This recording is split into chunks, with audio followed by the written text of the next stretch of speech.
తికమక పెట్టే అమాయకత్వం చకచకలాడే వేగం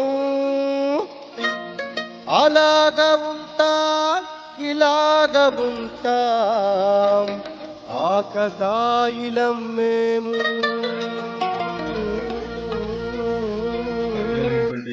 వెంకటేశ్వర స్వామి గారిని ఈ గణతంత్ర దినోత్సవం గురించి ప్రసంగించవలసిందిగా కోరుతున్నాం.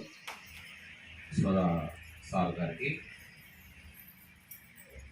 ఎస్ఎంసి చైర్పర్సన్ సుభాషిణి మేడం గారికి, మున్రాజ్ సార్కి, రవిప్రసాద్కి,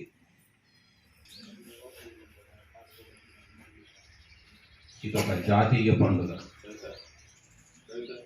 అందరూ జరుపుకునే పండుగ.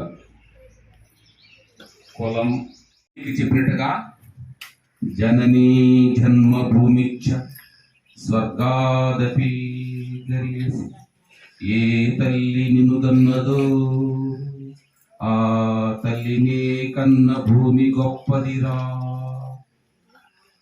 చిన్న అవకాశాన్ని ఇంతటితో విరమించుకుంటున్నాను. ఈ రాజ్యాంగం అనేది ఎలా పరిపాలించబడుతుంది, నా నిబంధనలు ఏంటి, విధి విధానాలు, పద్ధతులు అన్నీ దాంట్లోనే ఉంటాయి. మరి స్వాతంత్రం వచ్చిన తర్వాత డాక్టర్ బిఆర్ అంబేద్కర్ గారు, రాజేంద్ర ప్రసాద్ గారు అధ్యక్షతన చాలామంది సభ్యులు అంటే సూత్రం రాయడం, ఒక సమూహానికి సూత్రం రాయడం గణతంత్ర దినోత్సవం. సమూహం అంటే మన భారతదేశ ప్రజలు, వివిధ రకాల జాతి మతాలు కలిసిన ప్రజల సమూహానికి పరిపాలించుకునే విధానం సూత్రం రాయడం. చెప్పేది అర్థమైంది చెప్పరా. అరే బాయ్ స్ట్రేట్ గానే చెప్తా ఇంకో.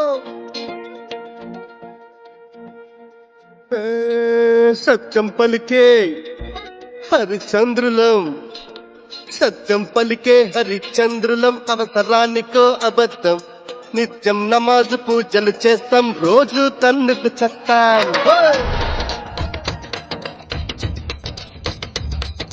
సత్యం పలికే హరిచంద్రులం, అవసరానికో అబద్ధం, నిత్యం నమాజు పూజలు చేస్తాం, రోజు తన్నుకు చస్తాం. నమ్మిత ప్రాణాలైనా ఇస్తాం, నమ్మడమే రా కష్టం, పరముక్కు చూటిగా ఉన్నది చెత్తం, నచ్చకుంటే మీ కర్మం. పర కష్టం వచ్చినా కన్నీళ్ళొచ్చినా చెదరని నవ్వుల ఇంద్రధనసులం. మేమే ఇండియన్, మేమే ఇండియన్, మేమే ఇండియన్, అరే మేమే ఇండియన్, మేమే